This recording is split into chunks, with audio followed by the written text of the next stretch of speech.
Why did the United States attack Libya, Iraq, Afghanistan, and Yemen? Why are U.S. operatives helping to destabilize Syria? And why is the United States government so intent on taking down Iran, in spite of the fact that Iran has not attacked any country since 1798? And what's next? What are we headed for? When you look at the current trajectory that we're on, it doesn't make any sense at all if you evaluate it based on what we're taught in school. And it doesn't make any sense if you base your worldview on the propaganda that the mainstream media tries to pass off as news. But it makes perfect sense once you know the real motives of the powers that be. In order to understand those motives, we first have to take a look at history. In 1945, the Bretton Woods Agreement established the dollar as the world reserve currency, which meant that international commodities were priced in dollars. The agreement, which gave the United States a distinct financial advantage, was made under the condition that those dollars would remain redeemable for gold at a consistent rate of $35 per ounce. The United States promised not to print very much money, but this was on the honor system, because the Federal Reserve refused to allow any audits or supervision of its printing presses.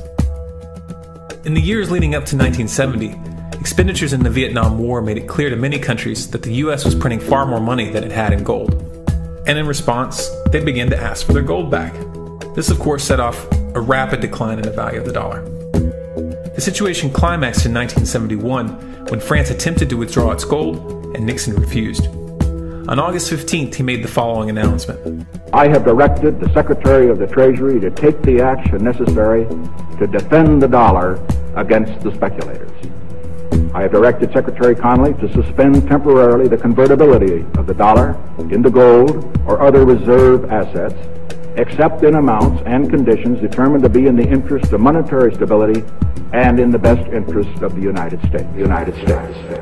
This was obviously not a temporary suspension, as he claimed, but rather a permanent default. And for the rest of the world who had entrusted the United States with their gold, it was outright theft.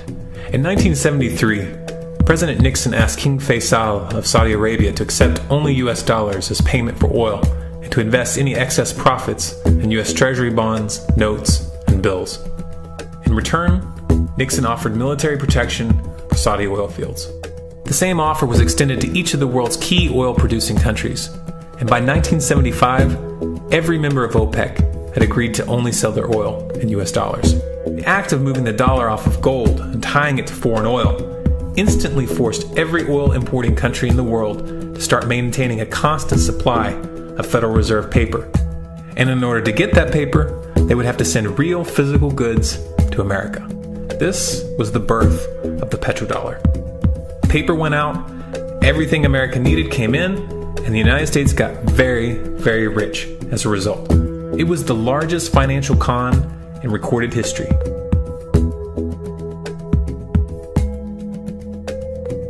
The arms race of the Cold War was a game of poker. Military expenditures were the chips, and the US had an endless supply of chips. With the petrodollar under its belt, it was able to raise the stakes higher and higher, outspending every other country on the planet, until eventually US military expenditures surpassed that of all other nations in the world combined. The Soviet Union never had a chance. The collapse of the communist bloc in 1991 removed the last counterbalance to American military might. The United States was now an undisputed superpower with no rival. Many hoped that this would mark the beginning of a new era of peace and stability. Unfortunately, there were those in high places who had other ideas. Within that same year, the US invaded Iraq in the first Gulf War. And after crushing the Iraqi military and destroying their infrastructure, including water purification plants and hospitals, crippling sanctions were imposed which prevented that infrastructure from being rebuilt. These sanctions, which were initiated by Bush Sr. and sustained throughout the entire Clinton administration, lasted for over a decade and were estimated to have killed over 500,000 children. The Clinton administration was fully aware of these figures. We have heard that 500,000 children have died. I mean, that's more children than died in Hiroshima. And you know, is the price worth it? I think this is a very hard choice, but we think the price is worth it. Miss Albright, what exactly was it that was worth killing 500,000 kids for? In November of 2000, Iraq began selling its oil exclusively in euros. This was a direct attack on the dollar and on U.S. financial dominance, and it wasn't going to be tolerated. In response, the U.S. government, with the assistance of the mainstream media, began to build up a massive propaganda campaign claiming that Iraq had weapons of mass destruction and was planning to use them. In 2003, the U.S. invaded, and once they had control of the country, oil sales were immediately switched back to dollars. This is particularly notable due to the fact that switching back to the dollar meant a 15 to 20% loss in revenue due to the euro's higher value. It doesn't make any sense at all unless you take the petrodollar into account. So I came back to see him a few weeks later, and by that time we were bombing in Afghanistan. I said, "Are we still going to war with Iraq?" And he said, "Oh, it's worse than that." He said, he reached over on his desk, he picked up a piece of paper, he said, I just got this down from upstairs, meaning the Secretary of Defense's office today, and he said, "This is a memo that describes how we're going to take out 7 countries in 5 years, starting with Iraq and then Syria, Lebanon, Libya, Somalia, Sudan, and finishing off Iran." Let's take a look at the events of the past decade and see if you see a pattern. In Libya, Gaddafi was in the process of organizing a bloc of African countries to create a gold-based currency called the dinar, which they intended to use to replace the dollar in that region. US and NATO forces helped destabilize and topple the Libyan government in 2011, and after taking control of the region, US armed rebels executed Gaddafi in cold blood and immediately set up the Libyan central bank. Iran has been actively campaigning to pull oil sales off of the dollar for some time now, and it has recently secured agreements to begin trading its oil in exchange for gold. In response, the US government, with mainstream media assistance, has been attempting to build international support for military strikes on the pretext of preventing Iran from building a nuclear weapon. In the meantime, they established sanctions which US officials openly admit are aimed at causing a collapse of the Iranian economy. Syria is Iran's closest ally, and they are bound by mutual defense agreements. The country is currently in the process of being destabilized with covert assistance from NATO, and though Russia and China have warned the United States not to get involved, the White House has made statements within the past month indicating that they are considering military intervention. It should be clear that military intervention in Syria and Iran isn't being considered. It's a foregone conclusion, just as it was in Iraq and Libya. The US is actively working to create the context which gives them the diplomatic cover to do what they already have planned. The motive for these invasions and covert actions becomes clear when we look at them in their full context and connect the dots. Those who control the United States understand that even if a few countries begin to sell their oil in another currency, it will set off a chain reaction and the dollar will collapse.